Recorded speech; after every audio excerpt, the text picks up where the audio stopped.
En primer lugar, yo quiero invitarles a decirles que el Señor está restaurando, y ponga atención todo el mundo para acá, hermanos. Fíjense, son puntos bien claves de la renovación o restauración que estamos recibiendo. Por favor, todos atiendan. Quítense el calor, pero vean para acá. Primero, el Señor quiere restaurar la estatura del varón perfecto en la iglesia. Y eso, desde luego, se refleja, o se va a reflejar en lo individual también. La estatura del varón perfecto, en lo relativo a la iglesia y en lo relativo al individuo, a la persona, al creyente. Quiere decir que van a haber etapas, o hay etapas, de restauración. Y voy a mencionar primero, para dejar un esquemita así sencillo, al aire. El varón, la estatura del varón, imagínese usted una persona, un hombre, con todos sus miembros completos, restaurar todo, la estatura, la forma, implica restaurar miembros, rehabilitarlos totalmente. Si había un poco de sordera, curar la sordera. Si había un poco de vista corta, curar la vista corta, etcétera. Dejar el varón perfecto. Pero fíjense bien que hay miembros en todo el cuerpo, distribuidos en todo el cuerpo y en la cabeza. Lo que llamaba la atención últimamente es que el Señor nos decía, ¿por qué ustedes no se fijan en los miembros que hay en la cabeza? Fíjense que siempre decimos miembros del cuerpo y pensamos en la iglesia con todos sus miembros en el cuerpo. No pensamos en la cabeza. Pero en la cabeza hay miembros también. O sea, hay miembros colocados a la altura de la cabeza, del pecho, de los pies, las piernas, todo distribuido, pero hay miembros en la cabeza. Y entonces el Señor hacía ver una imagen para analizar así rápido los 5 ministerios distribuidos en el cuerpo, pensando desde la cabeza. Y tenemos los primeros 2 miembros, y como el desarrollo a la vista del Señor va a ser de los pies a la cabeza, o sea, la estatura se va a ir ganando de pies a cabeza, la restauración de lo de la cabeza va a ser lo último. Entonces en la cabeza encuentra usted 2 miembros importantes, que son apóstoles y profetas. Ellos están en la cabeza del cuerpo. Diríamos, para delinearlos así rápido, el apostolado que está restaurando el Señor sería la mente y la boca de la cabeza. Nótelo bien. O sea, el oficio apostólico sería utilizar boca y mente de la cabeza. El ministerio profético sería utilizar ojos, oídos y olfato de la cabeza. Son 2 ministerios de la cabeza al cuerpo. Y luego sigue la distribución. Ministerio pastoral, corazón del cuerpo. Todo amor, todo sentimiento, el pastor. Luego tenemos el ministerio de maestro. Serían las manos del cuerpo artificiosas o no artificiosas, de artífice, que modelan. Y por último el ministerio evangelístico, los pies. Ya tiene usted una imagen de un varón entero. Muy bien. Quiero también dejar una semblanza así rapidita de algo que el Señor mostraba. Por ejemplo, a la luz de la vida del Señor Jesús.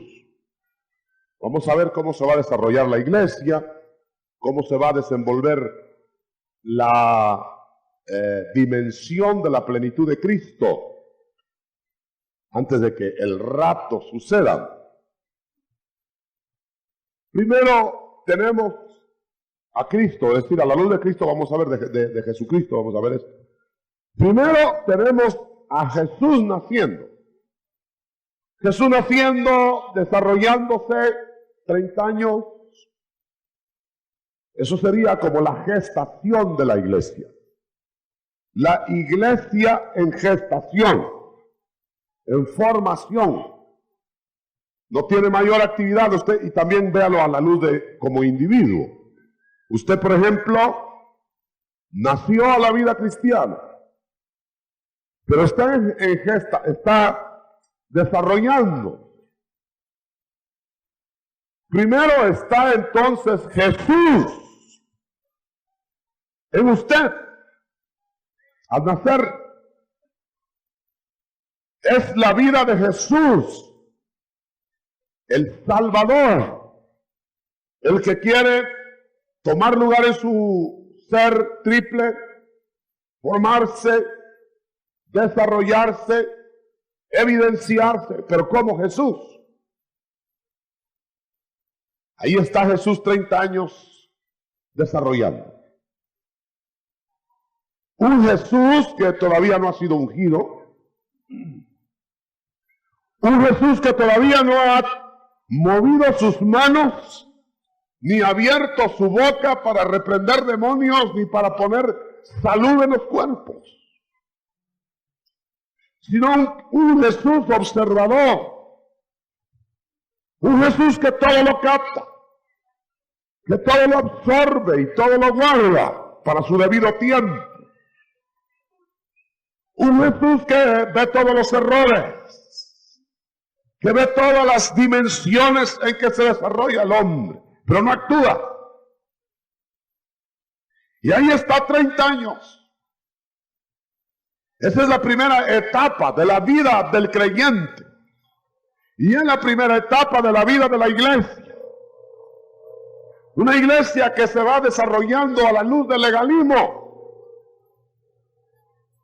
Como la vida de Jesús se desarrolló en medio del legalismo. Yendo a las sinagogas, oyendo de legalismos cada sábado, callado, viendo nada más. Por eso es que en la iglesia se formó primero el apostolado de la circuncisión, el de Pedro, tratando de desentrañar los misterios legalísticos y rituales, para luego llevar a la iglesia a otra etapa, de otro apostolado que vamos a ver. Pero una vez que termina la vida de Jesús, Salvador, desarrollándose, ese Jesús fue al río Jordán, y en el río Jordán fue ungido. Y entonces pasa a ser Cristo. O sea, ya no es solo Jesús dentro de nosotros. Ya no es solo carácter de Cristo, ni salvación, ni observación, ni preparación, sino ahora es el Jesús ungido dentro de nosotros. Ahora ya es Cristo. Y usted sabe que empieza en ese momento, en 3 años y medio, el desarrollo de un ministerio de imposición de manos, de echar fuera demonios, de sanidades, etcétera. O sea, ya es Jesús ungido, o sea, Cristo en plena actividad. ¿Nota usted la diferencia? La nota, hermano, aunque sea así cansado como está. ¿Sí? Usted va a sentir la diferencia, por ejemplo, entre cuando tiene solo a Jesús en acción. Usted habla de salvación, usted habla de una nueva vida, usted habla de tanto que se habla recién convertido. Y va a sentir la diferencia cuando ya viene el ungimiento de poder y entonces ya tiene a un Cristo que le mueve las manos y le mueve los labios y le mueve los pies y lo lleva a una administración. Es una lástima que muchos cristianos se quedan solamente conociendo a Jesús. Es una lástima. Yo conozco cristianos, muy buenos cristianos, que se pasan hablando solo de Jesús. Y nunca hablan del Cristo. Tienen como por decirlo así, tienen el mensaje de Juan.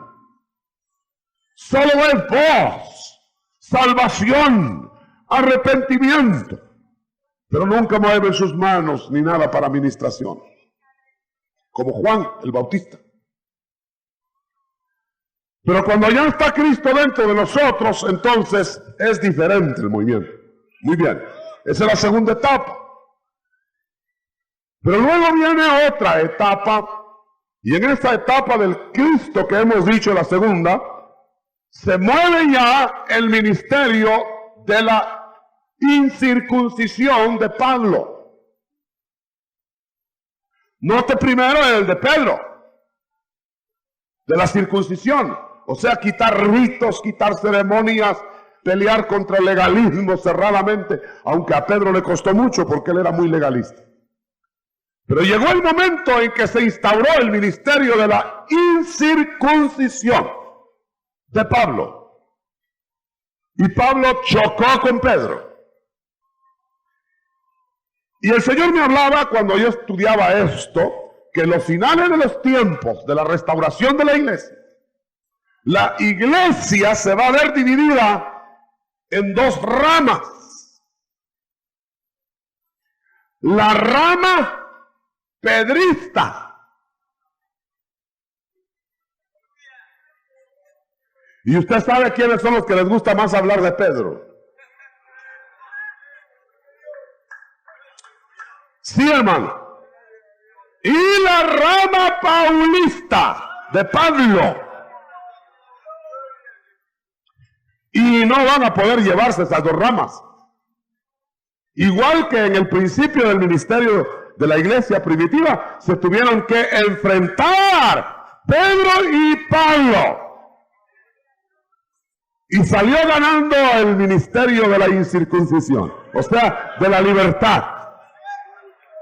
Aunque van a haber muchos siguiendo a Pedro y hasta haciendo viajes.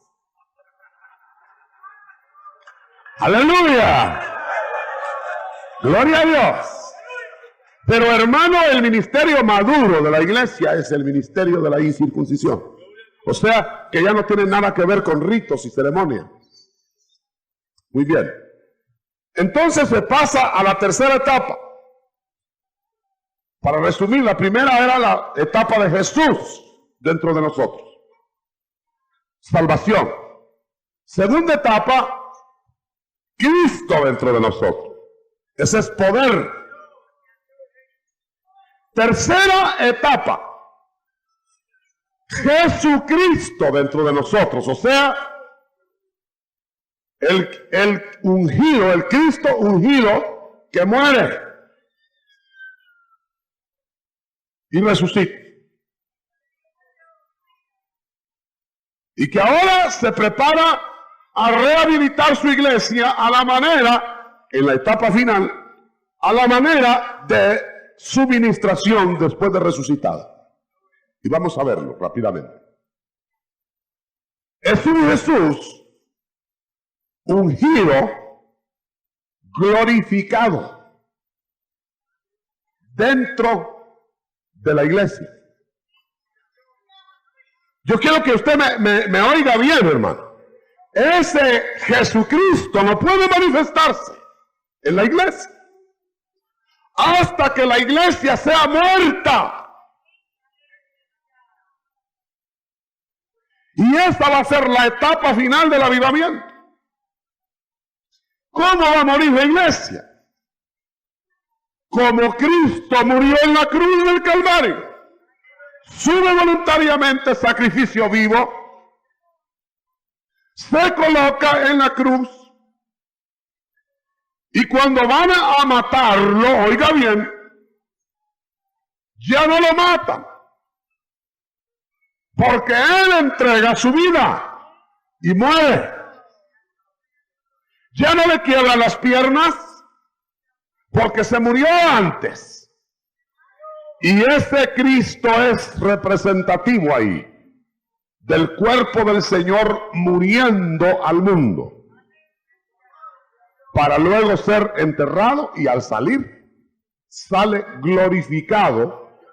Aleluya. Ya no sale igual que como entró a la tumba, y representa entonces el final del avivamiento. Vamos a explicarlo más todavía.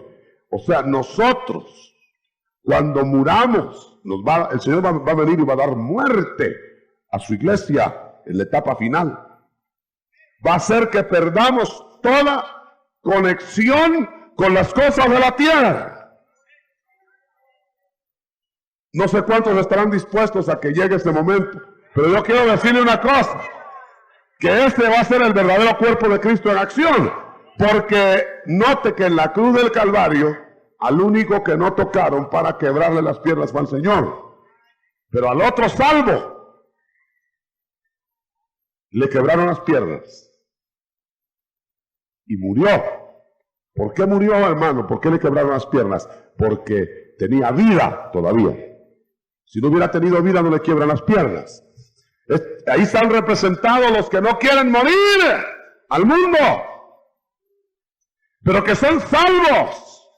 Y siendo salvos van a tener que ser quebrantados para morir. Porque el Señor se va a servir al final de una iglesia en que va a estar el Cristo, el Jesucristo glorificado dentro de vasos de barro en acción final de 40 días. La primera etapa, 30 años, Jesús. La segunda etapa, 3 años y medio, Cristo.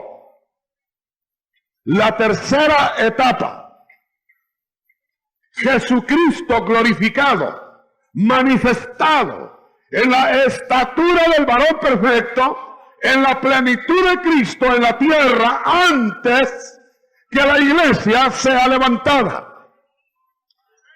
Y note una cosa, esa etapa no va a ser una etapa de ministración al mundo. La etapa final de ministración al mundo va a ser Cristo dentro de nosotros en la estatura del varón perfecto. O sea, el Cristo ungido haciendo maravillas. Pero luego, cuando la iglesia muere al mundo, en la etapa final, cesa o cesará de ministrar al mundo para ministrar directamente el Señor a la iglesia, prepararla, porque es para llevarla en el rapto. Ahora le voy a decir cuál es la figura. Ahí está la figura. Cuando Cristo resucitó, a nadie ministró, sino solamente a los discípulos. No hubo campañas evangelísticas en los 40 días. No hubo visitación a nadie para que se convirtiera. No visitaron a Herodes, ni a Pilato, ni a Caifás. A nadie de ellos. Pero andaba detrás del renegado de Pedro. ¿Por qué? Porque era parte de la novia y tenía que arreglarlo. Andaba detrás del Tomás, que no creía ni en él mismo. O sea que no andaba detrás de buenos, pero andaba detrás de los que se le habían dado en el tiempo de la humillación. Aleluya. Y alcanzó a todos los discípulos que había llamado. Ni uno solo. Claro, ya no fue a buscar a Judas, porque Judas fue llamado para lo que hizo, y no lo fueron a buscar porque ya estaba del otro lado. Pero yo debo decir, hermano, que el Señor en este tiempo de ministración hará exactamente lo mismo que hizo en su resurrección. Ahora en este tiempo, déjeme nada más decirle eso. La iglesia va a ser manifestada al mundo con el Cristo glorificado dentro. El mundo se va a asombrar. El mundo va a ver que en la resurrección del cuerpo místico de Cristo, de igual manera que en la resurrección del cuerpo físico de Cristo, se van a levantar muertos en Cristo para administración. Eso es algo que hemos recibido claramente. No solamente la iglesia va a ver con imposición de manos o con palabra de autoridad muertos que van a salir como Lázaro, sino que van a salir sin requerimiento de nadie. Al resucitar la iglesia a esa etapa, van a aparecer muertos que ya se fueron tiempo atrás en Cristo Jesús, y van a salir de los sepulcros y van a hablar y van a decir: nosotros venimos de allá y venimos a decirles esto y esto y esto. Aleluya. Le voy a decir el apoyo. Cuando Cristo resucitó hace 2000 años, usted sabe, fue a las partes bajas de la tierra, al Seol, y allá estuvo hablando con espíritus de los que antes murieron, santos en el Señor, y a muchos de ellos les llevó de una vez al paraíso cuando se levantó de ahí. Pero a otros les dijo: vayan a sus cuerpos, porque ahora que yo voy a salir de la tumba, ustedes se van a manifestar antes de irse conmigo. O sea que esas fueron las primicias después del Señor de los muertos. Y entonces del Seol el Señor ascendió hacia su cuerpo. Su alma subió del Seol al cuerpo que estaba en el sepulcro. Y las almas de los que Él les ordenó que no se fueran de una vez al paraíso, se fueran a los cuerpos que habían dejado en sus tumbas. Y aparecieron en Jerusalén a los suyos, muertos de a saber cuánto tiempo atrás, diciéndoles: con Cristo Jesús venimos a anunciar que ya hay vida. Hermanos, ¿cuántos han leído eso? A ver, levante su mano. Yo creo que no todos, ¿verdad? Yo veo que no todos. Eso se va a repetir, hermano. Y por eso tengo que decirle que el Señor me mostraba el otro día, para redondear esos detalles, para que usted estudie estos puntos, los 5 ministerios prefigurados en el ministerio del Señor y de otros. Voy a mencionarlo. Por ejemplo, esto de los muertos es ministración de muertos, porque el Señor va a mostrar que la vida va a vencer a la muerte, es decir, el último enemigo será la muerte, y la muerte va a ser dominada en la iglesia. Antes que la iglesia se vaya, antes que los que estemos vivos, veamos al Señor y seamos transformados sin ver muerte. Y va a ser dominada la muerte en muchos que se van a levantar, como hemos dicho ya. Pero también van a ser dominadas otros enemigos. Por ejemplo, a ninguna iglesia, ni a la primitiva, se le dijo que estarían debajo de sus pies, sino los demonios. Por eso la iglesia primitiva fue campeona en echar fuera demonios. ¿Qué iglesia más poderosa para echar fuera demonios? Felipe llegó a Samaria, ni los echaba, y los demonios de una vez hacían sus maletas y se iban. Pero a la iglesia de la última etapa, el Señor le ofreció poner a Satanás debajo de sus pies.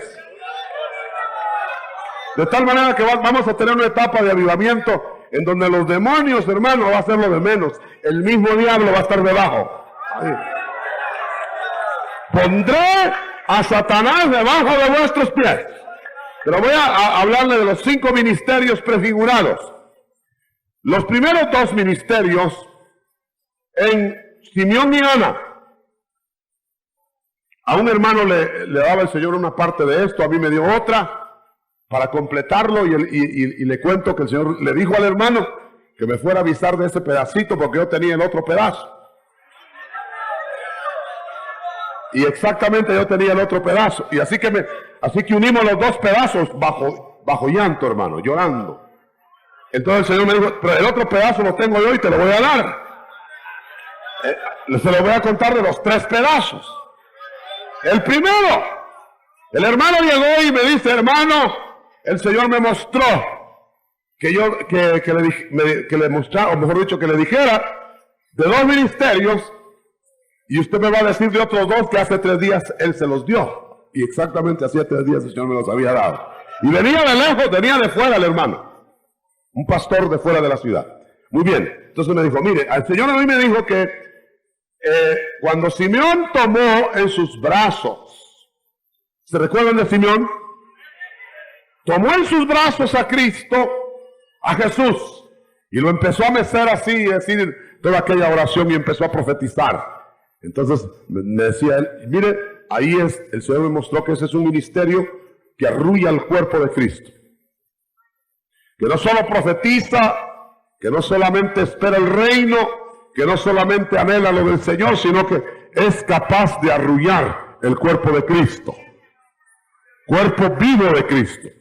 Y Ana, la profetisa, que esperaba también lo mismo que Simeón, cogió el cuerpo de Cristo y lo arrulló. Mire, ahí están 2 ministerios, me dijo. Ministerios que cargan al cuerpo vivo de Cristo. ¿Ya se fijó? Y esos son ministerio profético, con profecía ahí, y ministerio de maestro. Ministerios para el cuerpo vivo, cargado ahí. Los otros 2 que yo tenía, y cuando él me dijo, ¿y cuáles son los que usted tiene? Pues a mí el Señor me mostró de José de Arimatea y Nicodemo, le dije. Pero ellos 2 cargaron el cuerpo muerto de Cristo. Pidieron bajarlo de la cruz. Discípulos cargaron el cuerpo muerto del Señor. Y entonces el Señor me indicaba que esos eran 2 ministerios. El ministerio del evangelista que va a traer a los que están muertos, cuerpo muerto, para meterlos a la vida. Y el pastor que también alarga la mano y mete y arruga a la gente para darle vida dentro de la iglesia. Y quedaba un ministerio de los 5. Y entonces le decía, Señor, y la otra parte que tú tienes, ¿sabe cuál era? El ladrón en la cruz. El ladrón de figura. ¿Y qué ministerio es ese? Es el ministerio apostólico. Yo me asusté.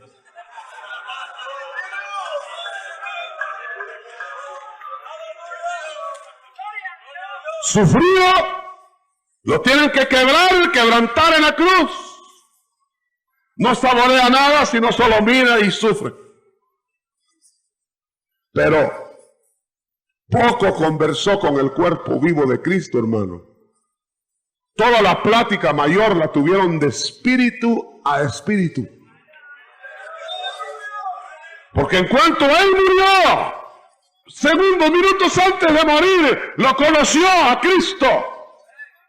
Y solo apenas tuvo tiempo en vida de decir, recuérdate de mí cuando vengas en tu reino y todo lo que usted sabe. Y luego entregó su espíritu, pero se fue junto con el Señor, espíritu con espíritu, platicando. ¡Aleluya! ¡Aleluya! ¡Aleluya! Es el ministerio que se tiene que meter con el Cristo glorificado, en medio del sufrimiento y del quebrantamiento. 5 ministerios en el cuerpo del Señor. Sí. Llevaron a la vida de abundancia, a la meta final a todos. Tuvo que haber gracia en otra etapa. Y lo vamos a explicar. El mejor hombre de la ley, en el tiempo de la ley, fue Moisés. Y ni él mismo entró a la tierra de Canaán por la ley. La ley lo mató. Al mejor hombre de la ley lo mató. Y él decía, quiero entrar a Canaán. Señor, quiero entrar al frente de Israel en Canaán. Ya sufrí suficiente en el desierto. Déjame entrar a Canaán. Y no fue la respuesta. Porque la ley te mata. Y murió en el monte Pisga. Ahí se quedó. Pero oiga, hermano, a otro hombre mejor todavía que Moisés, tampoco la ley lo dejó pasar del monte Calvario. La ley lo mató en el monte Calvario. O sea que los 2 mejores hombres de la ley los mató la ley. A Moisés lo mató la ley porque falló. A Cristo lo mató la ley por nosotros. Aleluya. Para que de ahí nos entrara en otra etapa donde la ley nada tiene que ver. Ahora pongámonos en el caso de Moisés. Moisés fue matado por la ley y llegó allá a la gloria, en plena gracia. Y allá le dijeron, ahora en la gracia vas a entrar a Canaán.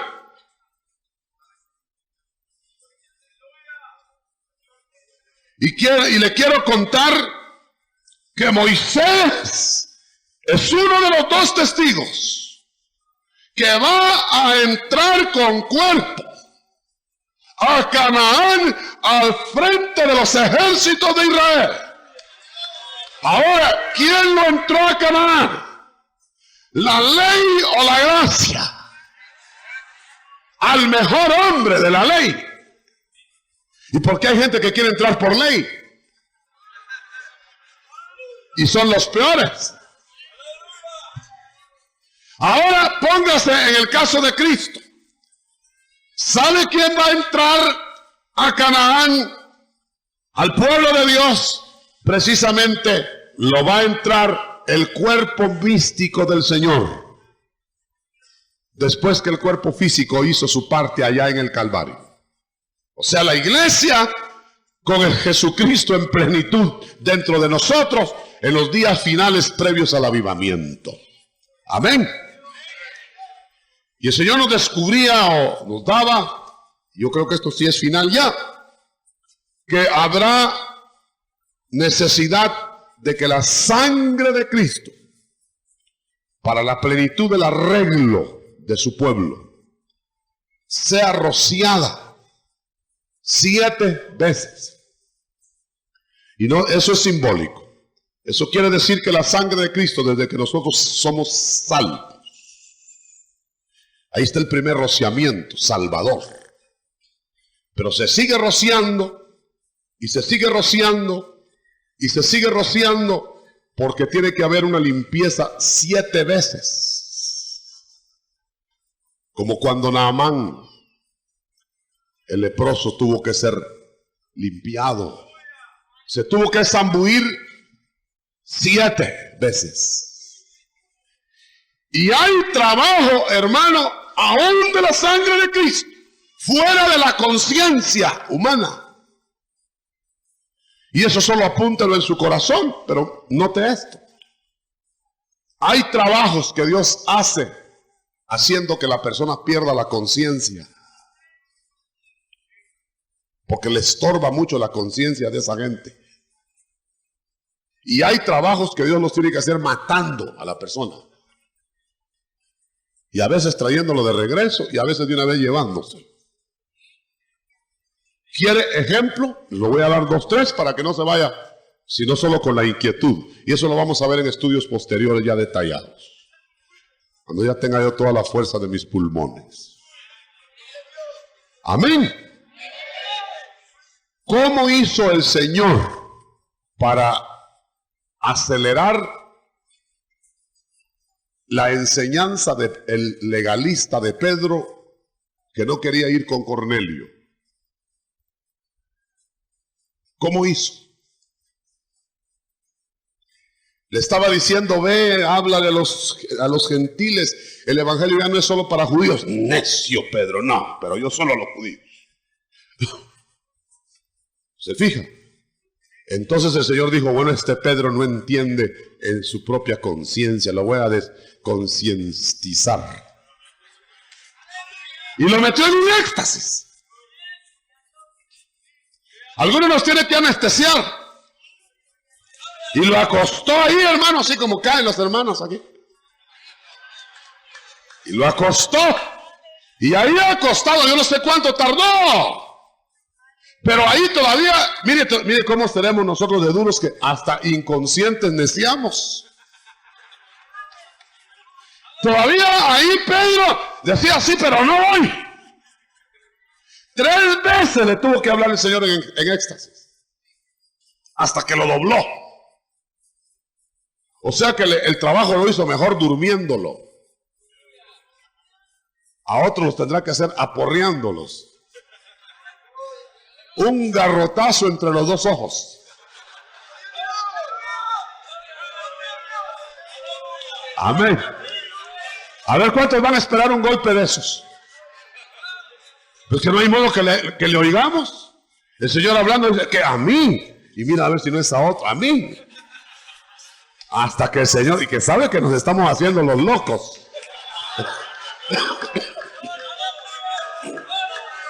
Mejor cuando le diga a ti, sí Señor, véngase aunque no sea usted. Gloria a Dios. Gloria a Dios. Gloria a Dios. Bueno, a Pedro lo tuvo ahí bien dormidito. Ya que despertó, le dijo, ¿vas a ir? Pedro, sí, Señor, ahora sí, ya voy. Y se fue.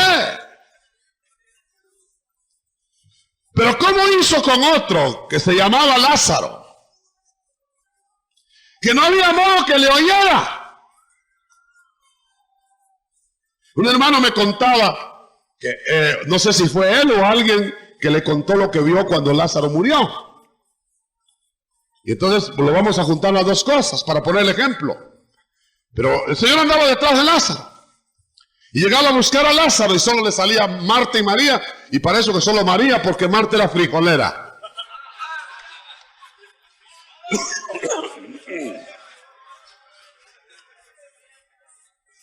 Y como no cogió a Lázaro, entonces dijo, bueno, yo sé cómo lo voy a agarrar. Déjenlo, no, ya no lo inviten más. Se salía por la puerta de atrás en cuanto llegaba el Señor. Entonces se fue el Señor de ahí y dijo, bueno, ya sé cómo. Por ahí voy a permitir que entre un virus. Llegó por ahí la enfermedad y Lázaro grave, y usted sabe el resto. Permitió que se muriera. Entonces lo trabajó y el hermano este que me platicaba dice que vio cómo llegó al Seol Lázaro. Y llegó y dice que dijo, bueno, me morí. Y le preguntaron, ¿de dónde vienes? Yo vengo de Israel. Y le dijeron, mira, ¿y no sabes tú si en Israel al fin llegó alguien, un Mesías que tanto nos anunciaron antes del diluvio? Nosotros estamos aquí encerrados esperando. Y no hay ningún indicio de un Mesías que haya llegado. Pues allá a la casa de mis hermanas llegaba uno que dice que es el Mesías. ¿Y cómo es? Y le empezó a contar cómo era. Tuvo 4 días para contarles. ¡Aleluya! Y dice que les contó todo. Y nosotros dice que le decían, mira, y no será el Mesías, porque tiene las señales. Y de paso que llegaba a mi casa, yo nunca lo quise oír. Y con el mensaje de los otros se estaba convirtiendo Lázaro en el Seol. Y dijo, yo nunca lo quise oír, él es, le dijeron. ¿Qué oportunidad tuviste? Lo hubiéramos tenido nosotros. Ay, pues qué lástima, y ahora sí que estoy aquí encerrado. En eso oyó que dijeron, ¡Lázaro! ¡Aleluya! Y dijo, me llaman, le dijo a los otros, me voy, y se fue para arriba, ven fuera, y salió. Y ahí sí que ya salió de una vez con la mano levantada. Yo acepto al Mesías, yo te acepto, Señor. Aleluya, aleluya, aleluya, aleluya. Mire, algunos se tienen que ir al otro lado. Rociamientos del otro lado del velo. Por eso hay rociamientos de sangre del otro lado del velo y del lado del lugar santísimo. Sobre eso hay mucho, hermano. Pero mejor váyase contento que todavía está de este lado del velo. Gloria a Dios. Gloria a Dios. Y el otro ejemplo. Estaba yo leyendo así, abrí mi Biblia. Yo siempre había creído que ese señor no se había muerto. Y en eso el Señor me dijo, mira, mira, lo que estás leyendo ahí está agónico. Jonás, que clamó en el vientre del pez al caer. Dijo, ahí está agónico. Y luego dice que ya está en el Seol. Ahí se murió, me dijo el Señor. Porque lo habían rogado en vida, hermano, que hiciera la tarea que Dios quería que hiciera. Pero no quiso y puso todas las trampas, todas las excusas. Y luego lo mataron. Y en la muerte lo trataron. Y lo volvieron a la vida. Manso, medio manso. Porque después se volvió a descomponer como somos nosotros, hermano. ¿Cuántos quieren que el Señor les haga un trato? Un tratamiento. ¿Quieren ustedes de este lado del velo o del otro lado? ¿Quieren sin anestesia o con anestesia?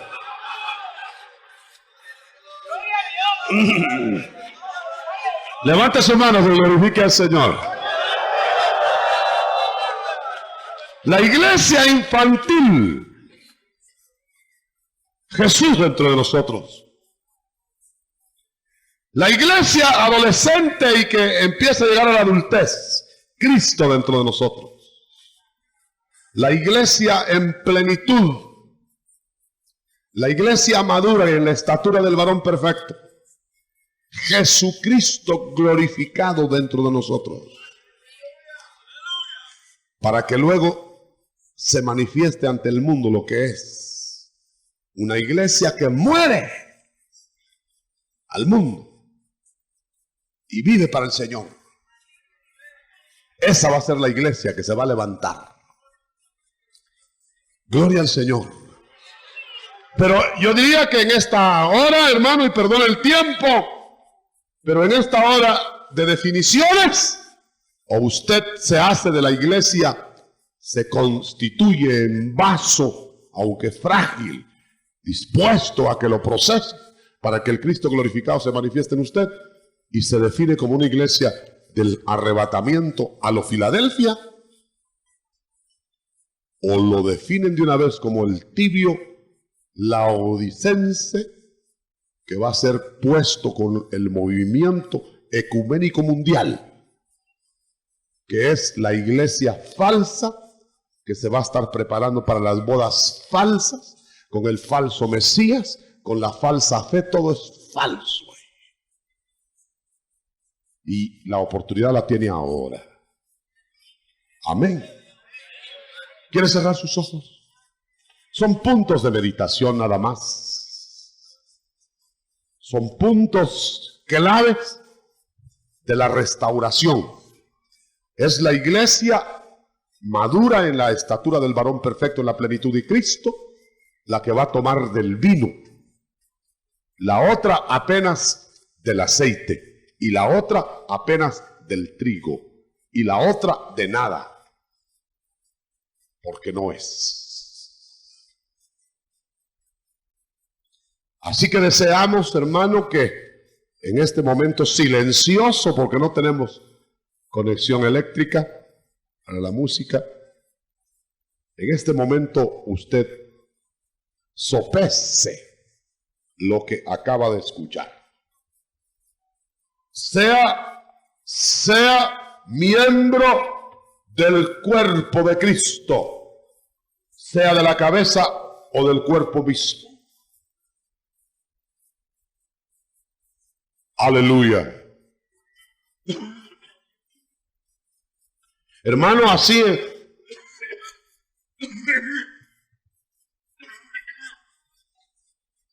en meditación, así como está, hermano, piense unos minutos nada más, así, no divague, piense unos minutitos nada más. Realmente está Cristo, está Jesús desarrollándose como el Cristo y como el Jesucristo dentro de usted. ¿O se ha quedado apenas como un ministrante del atrio?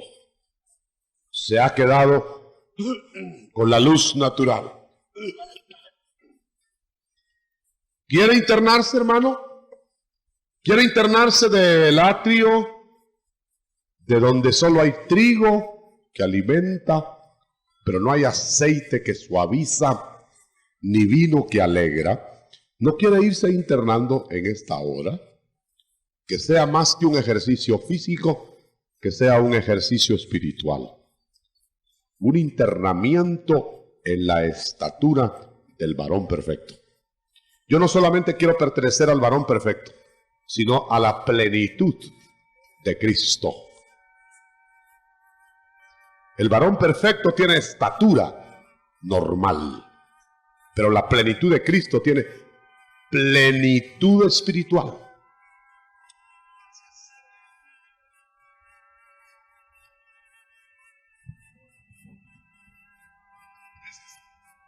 ¿Quiere tomar alguna decisión, hermano? Será un momento muy inoportuno que dice: yo quiero dejar impreso en usted que el Señor va a rociar su sangre para completar la tarea donde sea y como sea. No le interrumpe a él el velo. Pero mejor si nos damos de este lado del velo. La operación del otro lado del velo no la conocemos a cabalidad, pero la de este lado del velo, sí. Hagámonos del rociamiento séptuplo. 7 toques de los 7 espíritus de Dios. Los 7 espíritus que estaban sobre Cristo y que están sobre Él. O sea, la plenitud del Espíritu. ¿Quiere tomar esta mañana, hermano, alguna faceta del Espíritu de Dios en Cristo Jesús? Somos su cuerpo, somos miembros de su cuerpo, somos parte de Él, y el Señor quiere habilitarnos. Reciba apaciblemente, tranquilamente, ahí donde está. Reciba del Señor la dotación, el aporte, la parte que a usted le corresponde en medio de las luchas, en medio de las pruebas, en medio de las aflicciones. Quiere levantar su mano derecha todo aquel que anhela una dotación espiritual. Hay repartimiento de dones en esta hora. Hay repartimiento de ministerios en esta hora. Que la bendición del Padre y del Hijo y del Espíritu Santo sea sobre cada uno de ustedes.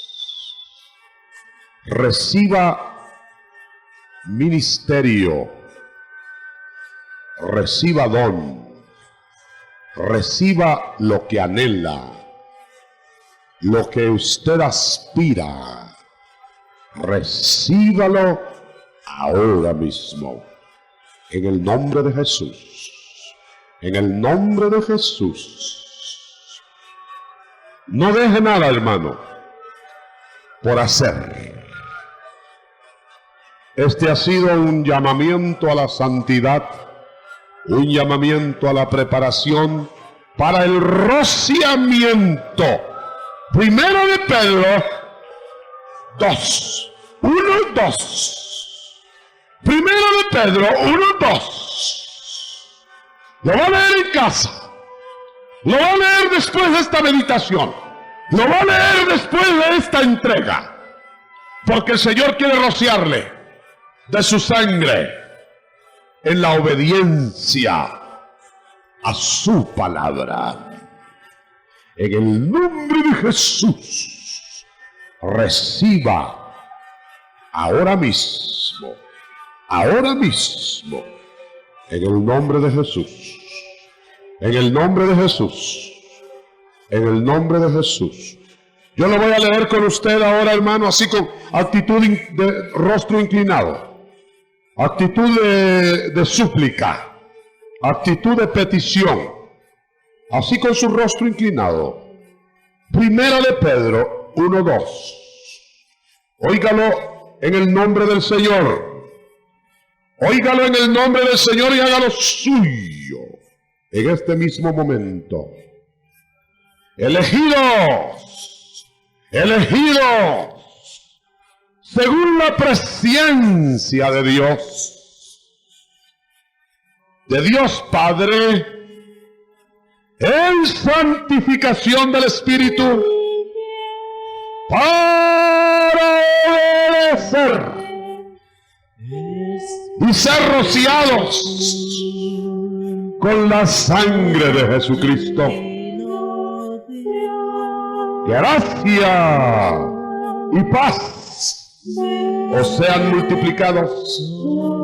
Óigalo bien, ser rociados con la sangre de Jesucristo. 7 veces rociado. Nadie verá al Señor sin haberse concluido ese rociamiento. ¿En qué punto de tu vida lo va a hacer? El Señor, no sé. ¿En qué punto te vas a dar? No sé, pero te vas a dar. Porque Él te eligió en presencia. Y te va a rociar. Y te va a hacer obedecer. En el nombre de Jesús. En el nombre de Jesús. En el nombre de Jesús.